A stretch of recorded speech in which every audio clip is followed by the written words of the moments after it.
It's our second house and I already have a buyer, so we're doing one last walkthrough. House number 2. Another sold house. I know, I'm happy about that. Now we can move on to 3. Look out, Trump. Here we come. Yeah. We made a whole lot more off this one we did the first one. Yeah.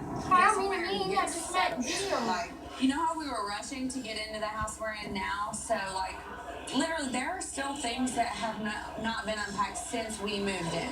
Like, there are boxes in my closet that are still closed because we haven't had time. It has been impossible. So do you guys have a time frame? Like, you're not seriously trying to move into a new house before the baby comes, are you? I think we should. I don't want to feel rushed because our house is fine. I don't want to let you draw this thing out. I want to be organized. I don't want to move and be covered in all the we have at our house.